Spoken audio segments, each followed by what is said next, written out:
Yes, I am not a foremost authority on European cities. I'm Daniel from Singapore, and because Kees and Hans have gone home to the Netherlands, I've been tasked with just conveying the material from their workshop. And I don't imagine I will do it justice given the short time I have, or even if I had a lot of time, but I'll try my best. But first, I just want to honor the instructors that I've had the benefit of learning under. Even Martin himself has donated his time and his insight. He's given us a behind-the-scenes look into his work, and he's also given us his sound library and his PowerPoint templates. So that's years and years and years of work that he's just given to us and said, here, go run with it. So I just really want to honor that.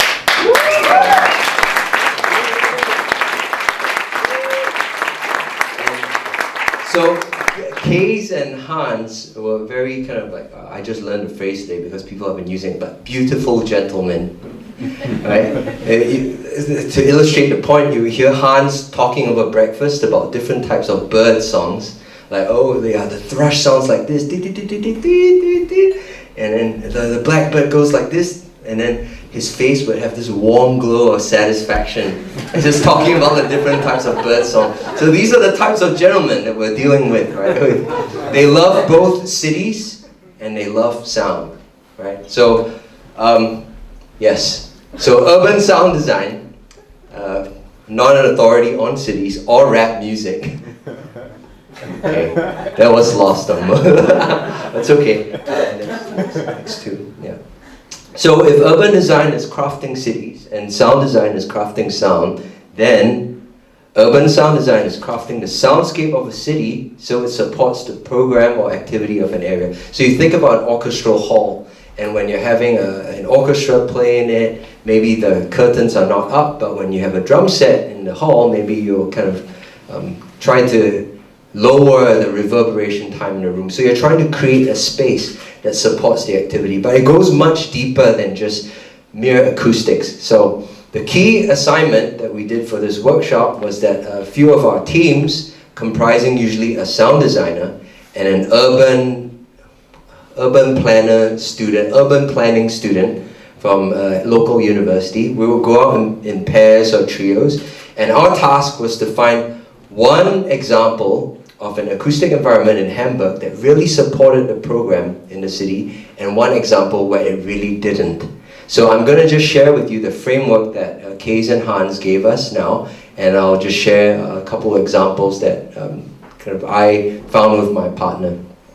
So one way of thinking about soundscapes is when you think about the ambient noise in the background. So if you go down to the beach, you might just hear the distant wash of the ocean, you might hear gentle lapping of waves, so that would be the keynote. A sound mark would be the sound that distinguishes the space. That's how you know you're in this space. That's the space's kind of like identity. So maybe seagulls calling, squawking, right? Maybe ships passing by. Oh no, actually I jumped ahead of myself. So a sound signal is sort of like the sound that occurs that grabs your attention. Right? So maybe it's like not just a ship passing by, but maybe strange music playing from the ship or something. A sound signal, something that grabs your attention. So wherever you are in the city, you can slow down and ask yourself, what's the keynote here? What's the sound mark? And what might be some sound signals? Okay? So moving on, there's three other types of listening that we can engage in when we think about a soundscape. So first of all, which is the thing that we would all do, is we'll think about the source of the sound. There was a dog, there was a car, there was a child screaming, right?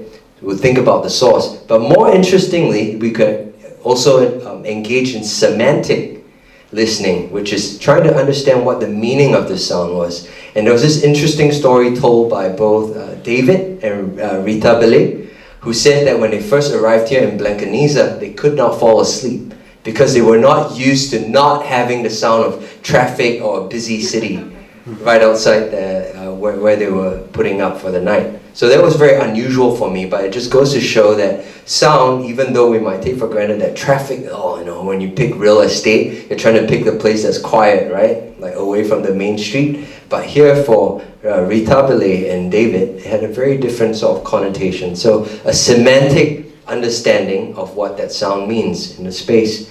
And finally, reduced listening is what sound designers all do when they audition this clap or this footstep versus that footstep. You're almost like atomizing, you're putting the sound under a microscope almost, and you're kind of like listening to its very specific traits and its characteristics, right? So that's reduced listening. So a good example of an acoustic environment that we found, I found with my partner, was Red House Marked. Next slide. Thank you. Yeah.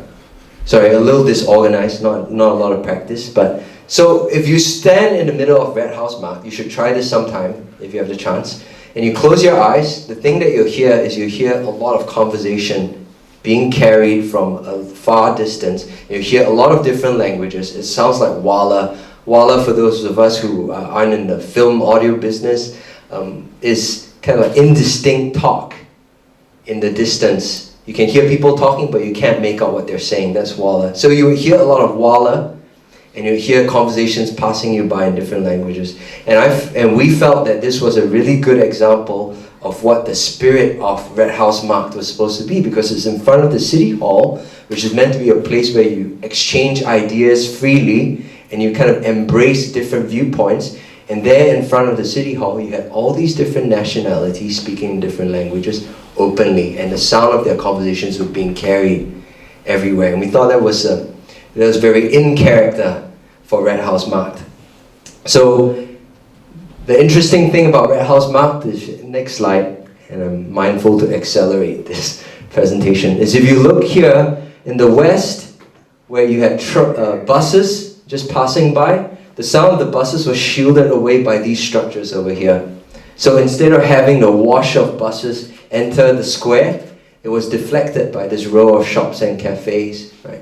And here to the north, we also had a more elevated sort of position, so that this entire square was located on a decline, on a lower position. So the sound was also just bouncing off the surface here instead of ending up in the square. And here on the Red House itself, the surface you see is uneven, and it's an ideal diffuser. So instead of bouncing the sound of traffic back into the square, right, and having the sound of traffic from over here enter the square, you basically had nothing but the sound of conversation, mostly, even though you were surrounded by buses. And that we found was very unique. Even though the acoustic design was likely unintentional, it still managed to create that square where you could hear the sound of walla and hear conversations in different languages, right?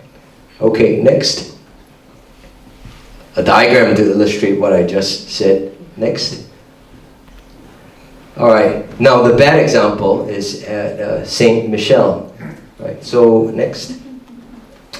So we were at the north side of the cathedral, and Saint Michel is known to be like a beautiful landmark. When we were in the city and we didn't know what it was, we saw the spire and we were like, oh, let's take a photo. So it's got this aura of being a beautiful landmark, right? And it was also birthed as a sacred place. But the thing we noticed as we approached it was that there was no oral differentiation between the cathedral itself and the street over here. You just had a really busy road right in front. So you would see a clear visual demarcation that this was going to be the church, but it didn't sound like it at all.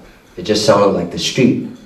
So we found that actually its spirit as being a sacred place, a landmark, wasn't well served by the acoustic environment at all. And so the thing that Kees and Hans had us do was propose interventions that might improve the acoustic environment. Next. Right. So our first idea was to basically put these tall hedges, right, along the sidewalk to screen off a bit of the traffic noise. And we put these fountains here also. So you can imagine if previously you heard nothing but traffic while walking along here, do-do-do-do-do-do-do. Now when you got to this point, all of a sudden, the sound of traffic would be attenuated somewhat, and then you would hear water on your left, and it would be almost like an acoustic signal to you that you're entering a different space. Oops, previous, yeah. You'll be entering a different space. Next.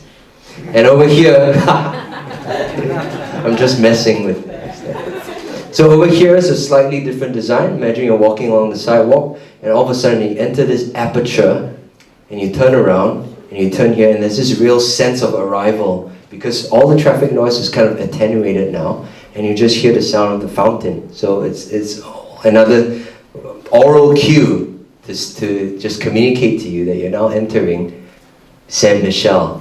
Right? It's a sacred space, a different space. Okay. Now, one note of caution. I'll end with this. Right, is that Kees and Hans basically heard all of our suggestions regarding our interventions, and all of us had the same ideas. We'll just put lots of plants here and there to screen off traffic noise, and we'll put fountains here and there so that the sound of water masks all the other stuff you don't want to hear. And they cautioned to keep an eye on creativity, to avoid having Hamburg becoming this whole landscape of like fountains everywhere. You got to think out of the box. You got to think like, okay, instead of putting fountains here to mask out noise, what else can we do? Right? So I just want to invite all of us, as you go about all the different cities that you come from, to as you visit your favorite places, to ask yourself, what is the spirit of the place? Is it supported by the acoustic environment? And what could be done to make it even more beautiful and to support it? Thank you very much.